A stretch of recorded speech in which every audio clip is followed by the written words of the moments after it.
എണ്ണി എണ്ണി പറയാൻ പറ്റുന്ന വികസന പ്രവർത്തനങ്ങൾ ഈ 3.5 കൊല്ലം പറയാൻ വേണ്ടി പറ്റും. നടന്നു കഴിഞ്ഞു, തുടക്കം കുറിച്ച് കഴിഞ്ഞു.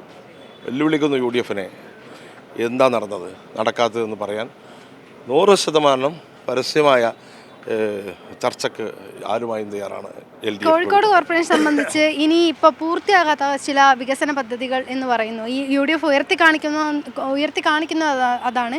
അതായത് പാർക്കിംഗ് പ്ലാസ, ഈ പാളയം പൂർത്തിയായിട്ടും ഇതിനെ മുന്നോട്ട് പോക്കില്ല എന്നൊക്കെയാണ് UDF ഉയർത്തി കാണിക്കുന്നത്.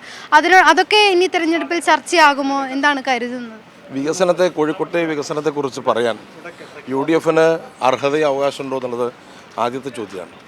ഏത് വികസന പദ്ധതിക്കാണ് കോഴിക്കോട്ടെ UDF രാഷ്ട്രീയത്തിനപ്പുറമായി പ്രാദേശിക സർക്കാർ എന്നുള്ള നിലക്ക് മുനിസിപ്പൽ നിയമം അനുസരിച്ച് പ്രതിപക്ഷമില്ല.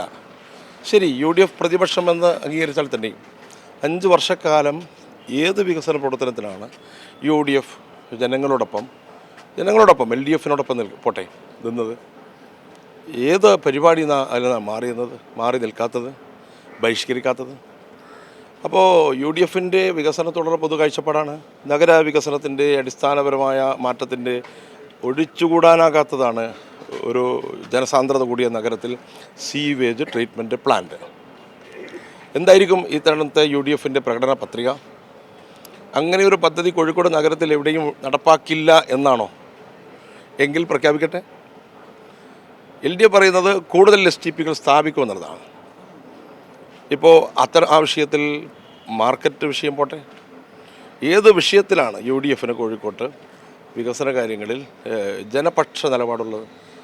എല്ലാറ്റിലും ഒരു വിരുദ്ധ സമീപനമാണ് സ്വീകരിച്ചിട്ടുള്ളത്. എണ്ണി പറയാൻ പറ്റുന്ന വികസന പ്രവർത്തനങ്ങൾ ഈ 3.5 കൊല്ലം പറയാൻ വേണ്ടി പറ്റും. നടന്നു കഴിഞ്ഞു, തുടക്കം കുറിച്ച് കഴിഞ്ഞു.